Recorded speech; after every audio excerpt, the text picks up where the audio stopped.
యుగ సంబంధమైన దేవత సమస్త మనుషులను తన యొక్క మాయాజాలంలో బంధించి ఒకరికి మధ్య ఒకరికి సఖ్యత లేకుండా చేసి విరోధులుగా ఒకరికొకరు ప్రవర్తించుకునే విధంగా దేవుని సంఘంలో ఉండులాగన ఆ విధంగా మలిచి శత్రువులుగా తయారు చేయగలిగిన ఒక మాయాశక్తి యుగ సంబంధమైన దేవత. దేవుని సంఘంలోనే ఉంటూ క్రీస్తు అవయవాలుగానే ఉంటూ క్రీస్తు అవయవాలలో ఒకరికొకరికి వ్యతిరేకంగా ఒకరికొకరు మనస్పర్ధలు కలిగిన వారుగా ఒకరికొకరు దూషించుకునేవారుగా తన యొక్క మాయలో బంధించి ప్రవర్తింపజేసి చచ్చాక తనతో పాటు నరకానికి తీసుకొని వెళ్ళటానికి అనుక్షణము ప్రయత్నించే ఒక మాయాశక్తి యుగ సంబంధమైన దేవత. కొరింథీయులకు రాసిన మొదటి పత్రిక 1వ అధ్యాయం 12వ వచనాన్ని ధ్యానించుదాం. మీలో ఒకడు నేను పౌలు వాడును, ఒకడు నేను అపోల్లో వాడును, మరి ఒకడు నేను కెఫా వాడును, ఇంకొకడు నేను క్రీస్తు వాడునని చెప్పుకొనుచున్నారని నా తాత్పర్యం. కాబట్టి ప్రియమైన వారలారా, ఈ విషయాన్ని మనం ధ్యానించినట్లయితే డినామినేషన్ ముసుగులో చాలామంది క్రీస్తు శిష్యులు క్రీస్తుకు దూరం అవుతున్నారు. ఒక డినామినేషన్లో ఉన్న వ్యక్తులు, అందుకే ఇక్కడ ఏమంటున్నాడు, మీలో ఒకడు నేను పౌలు వాడుని, ఇదొక డినామినేషన్. మీలో ఒకడు నేను అపోల్లో వాడును, ఇదొక డినామినేషన్. ఇలా పోలికగా చెప్పాడు. ఇక్కడ చెప్పబడింది పోలిక. ఆ సందర్భంలో ఆ కాలంలో సమాజంలో సంఘంలో ఆ వ్యక్తులుగా ప్రవర్తించి ఉండవచ్చు. కానీ ఈనాడు అనేక మంది ఆ విధమైన స్వభావాన్ని కలిగి ఆయా డినామినేషన్లో ప్రవర్తిస్తూ ఉన్నారు.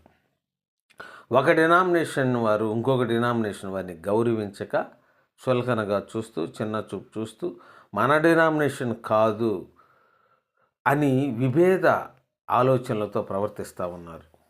కనీసం గౌరవించుకోకుండా క్రీస్తు సంఘంలో అవయవాలుగా ఉన్న ప్రతి ఒక్కరూ ఒకరికి ఒకరు ఆప్యాయత కలిగి ప్రేమ స్వభావాన్ని కలిగి కనీసం గౌరవించుకోకుండా ఒకరికి ఒకరు శత్రువులుగా ప్రవర్తిస్తున్నారు. అది యుగ సంబంధమైన దేవత యొక్క ప్రభావం. అందుకే ఈ డినామినేషన్, ఒక డినామినేషన్లో ఉన్న వ్యక్తి మరొక డినామినేషన్లో ఉన్న వ్యక్తిని క్రీస్తు శిష్యుడిగా చూడక క్రీస్తుకు శత్రువు అని భావిస్తూ ఉన్నారు. ఈ ఆలోచనలని విత్తేది ఎవరంటే యుగ సంబంధమైన దేవత. వాక్య పరిజ్ఞానం కలిగిన డినామినేషన్ కలిగిన వారు, వాక్యంలో ఉన్నత స్థితిలో ఉన్నవారు, మరొక డినామినేషన్లో వాక్య పరిచర్య తక్కువగా ఉన్నా వారిని గౌరవించక, వారు క్రీస్తు సంఘంలో క్రీస్తు అవయవాలు అని ఆలోచించక వారిని చిన్న చూపు చూస్తూ మన యొక్క సేవకి సాటి రారు వాళ్ళు అని చులకనతో, గౌరవించక చులకనతో హేళన చేస్తూ అవమానపరుస్తూ చిన్న చూపు చూస్తూ వారి డినామినేషన్లో ఉన్న వారిని వారు గౌరవించుకుంటూ ఎదుటి డినామినేషన్లో ఉన్న వారిని గౌరవపరచక అగౌరవపరుస్తూ చిన్న చూపు చూస్తున్న వారు చాలామంది ఉన్నారు. క్రీస్తు శిష్యులుగా కొనసాగుతూ క్రీస్తుకు దూరం అవుతున్న వారు చాలామంది ఉన్నారు. ఈ విషయాన్ని మీరు గ్రహించాలని తెలియజేస్తున్నాను. అలా ఎవరైతే ప్రవర్తిస్తూ ఉన్నారో, అన్ని డినామినేషన్లన్నీ క్రీస్తు అవయవాలే.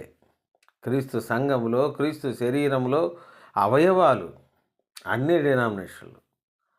కాబట్టి ఒక డినామినేషన్ వారు తెలుసుకున్న విషయం ఏదో కొత్తది ఉంటుంది, మరొక డినామినేషన్ వారు తెలుసుకున్న విషయాలు కొన్ని ఉంటాయి. వారు తెలుసుకున్న డినామినేషన్ల విషయాల్లో ఆ డినామినేషన్ కొనసాగిస్తూ ఎదుట డినామినేషన్ వాళ్ళని గౌరవిస్తే మంచిదే. గౌరవించక వారిని చిన్న చూపు చూస్తూ వారిని కనీసం క్రీస్తు శిష్యులుగా కూడా గౌరవించక ప్రవర్తిస్తున్నారు. చూసారా, వీళ్ళందరూ దెయ్యం పట్టినవారు, యుగ సంబంధమైన దేవత ప్రభావంలో ఉన్నవారు. ఈ విషయాన్ని తెలుసుకోవాలి. ప్రేమపూర్వకంగా, గౌరవపూర్వకంగా గ్రహించండి. డినామినేషన్ భేదాన్ని విడిచిపెట్టండి. వాక్య లోతుల్లో అవగాహన లోపాలుంటే సరిదిద్దుకోండి. ఒకరికొకరు ఆప్యాయత కలిగి ముందుకు కొనసాగాలని తెలియజేస్తూ దేవుడి కొద్ది మాటలు దీవించునుగాక. ఆమెన్.